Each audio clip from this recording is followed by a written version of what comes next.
नमस्कार दोस्तों, स्वागत है आप सभी का आपके यूट्यूब चैनल पर।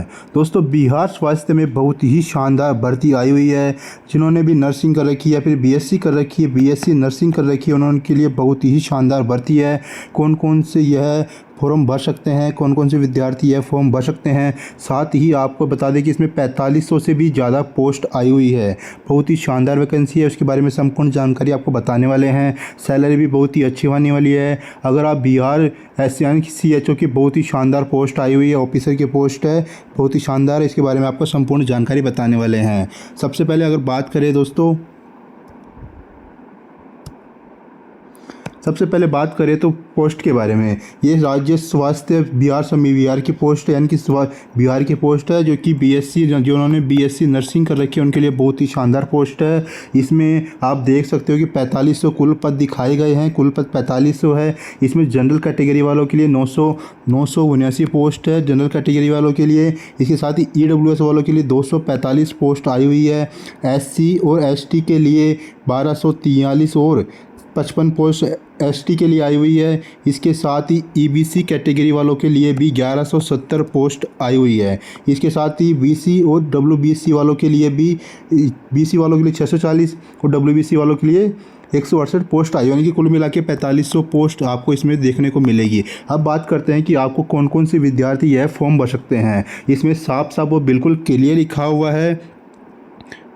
इसमें साफ साफ बिल्कुल क्लियर लिखा हुआ कि जिन्होंने बीएससी नर्सिंग कर रखी है उनके लिए बहुत ही शानदार पोस्ट है। इसके साथ ही विद के साथ लिखा हुआ है जिन्होंने पूरी तरह से, यानी कि उनके कुछ भी बैकलॉग नहीं हो, यानी कि बैक नहीं लगी हुई हो, वो वही बच्चे अप्लाई कर सकते हैं। इन्होंने सक्सेसफुल लिखा हुआ है, सक्सेसफुल कंप्लीशन लिखा हुआ है। इसके साथ ही 6 मंथ इंटीग्रेटेड सर्कुलरम और सर्टिफिकेट भी होना चाहिए। कम्युनिटी हेल्थ ऑफिसर यानी कि CCH का सर्टिफिकेट भी आपके पास होना अनिवार्य है।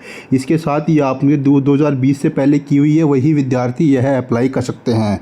कुल पर 4500 पद है। इसके साथ ही आपको बता दी गई है कि कौन कौन सी कैटेगरी में कितनी पोस्ट आई हुई है। इसके साथ ही 45% महिलाओं के लिए, 4% दिव्यांग और 2% स्वतंत्रता सेनानी के पोता पोती नाती नातिनी के देव आरक्षण भी मिलने वाला है। अब बात करते हैं आगे इसके फॉर्म के बारे में।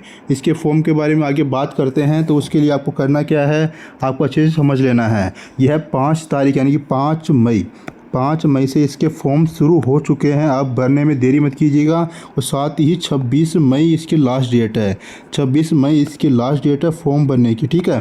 फॉर्म भरने की लास्ट डेट 26 मई है। अब बात करते हैं कि कौन सी कैटेगरी को कितने पैसे देके फॉर्म भरना है। जनरल के लिए, OBC के लिए और EWS के लिए 500 रुपये का फॉर्म है। SC ST और PH यानी कि दिव्यांग के लिए 125 रुपये का आपको दे होना होगा। इसके साथ ही अलग और भी कैटेगरी हो या फिर फीमेल हो तो उनके लिए भी 125 रुपये का फॉर्म आपको देना पड़ेगा। आप यह पैसे आप एप्लीकेशन फ़ीस आप डेबिट कार्ड या फिर क्रेडिट कार्ड या फिर नेट बैंकिंग के थ्रू भी आप पे कर सकते हो। इसके साथ इस बात का विशेष ध्यान रखना है कि 5 मई से फॉर्म शुरू हो चुके हैं, 26 मई इसकी लास्ट डेट है।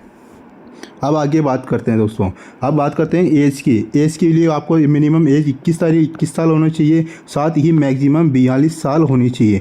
इसके साथ ही आपको रेल एज में भी फ़ायदा मिलता है। आज इसके लिए भी आपको क्या करना पड़ता है, उसके लिए अलग अलग आपको कैटेगरी बनी हुई होती है। अब आपको उनके बारे में बताने वाले हैं कि कौन सी कैटेगरी में कौन सी कितनी एज के अब आपको फ़ायदा होने वाला है। अब बात करते हैं EWS के लिए। अगर आप जनरल कैटेगरी से और EWS कैटेगरी से हो तो आपकी मैक्सिमम एज 37 वर्ष होनी चाहिए। 37 वर्ष से ऊपर के लोग यह फॉर्म नहीं भर सकते हैं। जो इनकी पिछड़ा वर्ग हो या फिर अत्यंत पिछड़ा वर्ग हो, पुरुष और महिला दोनों के लिए आपको मैक्सिमम एज 40 वर्ष होनी चाहिए, ठीक है। 40 वर्ष होनी चाहिए। इसके साथ अनारक्षित वर्ग यानी EWS महिला के लिए भी मैक्सिमम 40 वर्ष लिखी हुई है। अनुसूचित जाति और अनुसूचित जनजाति के लिए 42 वर्ष मैक्सिमम होना चाहिए। इस हिसाब से आप देख सकते हो। इसमें मेंशन किया गया है कि आपको किस तरह से, किस आधार पे आप आपकी अपनी उम्र कैलकुलेट कर सकते हो, ठीक है। इसमें आप देख सकते हो। इसका नोटिफिकेशन मैं डिस्क्रिप्शन में लगा दूंगा। डिस्क्रिप्शन में आप इसका नोटिफिकेशन को आप देख सकते हो, ठीक है। अब आगे बात करते हैं दोस्तों कि यह कैटेगरी 4500 के लिए पोस्ट आई हुई है। 4500 पोस्ट हुई है। CCHO की ऑफिसर की पोस्ट है। इसमें आपको BSc नर्सिंग चाहिए, ठीक है। BSc नर्सिंग होनी चाहिए, क्योंकि बिल्कुल क्लियर होनी चाहिए। अब आप आगे बात करते हैं दोस्तों। आपको पे करने के लिए आपको बता दी गई कि कितना आपको पे करना है। अगर आप जनरल से हो या फिर EWS से हो तो आपको 500 रुपये करना है। आप बाकी के कैटेगरी के लिए आपको 125 रुपये आपको पे करना होगा, ठीक है, 125 रुपये आपको पे करना होगा। अब बात करते हैं दोस्तों कैटेगरी में चयन का आधार, हम कि आपका चयन किस आधार पे होगा, किस तरह से आपको फॉर्म भरना है, कैसे आपको तैयारी करनी है, किस आधार पे आपका चयन होगा। सबसे पहले बात करते हैं कि आपको एक 100 नंबर का आपको ऑनलाइन टेस्ट होगा, ठीक है, आपको 100 नंबर का एक टेस्ट होगा, कंप्यूटर बेस्ड टेस्ट होगा। इसमें ऑफिशियली लिखा हुआ है इसकी CBT टेस्ट होगा, यानी कि ऑनलाइन बेस्ड टेस्ट होने वाला है। उसमें जनरल नॉलेज की आपको 20 क्वेश्चन आएंगे, जनरल के 20 क्वेश्चन आएंगे जो प्रत्येक 1 नंबर का होगा। इसके साथ ही आपको रीजनिंग के 20 क्वेश्चन आएंगे जो भी 1 नंबर का होने वाला है। न्यूमेरिकल एबिलिटी यानी होने वाली है, 20 क्वेश्चन आएंगे 1 मार्क्स का होने वाला है। टेक्निकल एबिलिटी आने वाली है, 20 क्वेश्चन आएंगे जो कि 2 मार्क्स के होने वाले हैं।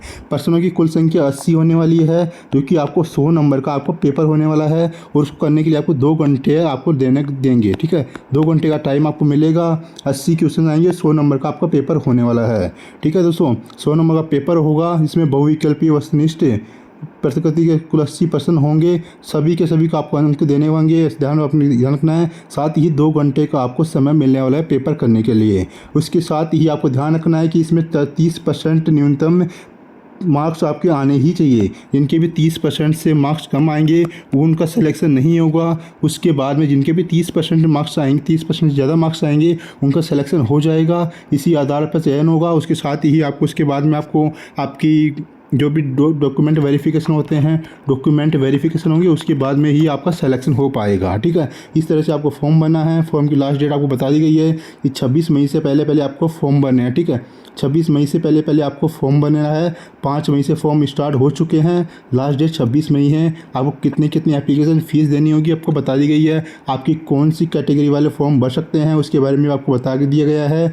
साथ ही उम्र के बारे में बता दिए कितनी उम्र के लोग फॉर्म भर सकते हैं। अगर आपको जानकारी अच्छी लगी है तो वीडियो को लाइक कर दीजिए, चैनल को सब्सक्राइब कर लीजिए। साथ ही ऐसे ही जॉब नोटिफिकेशन जानने के लिए चैनल को सब्सक्राइब करना मत भूलिएगा।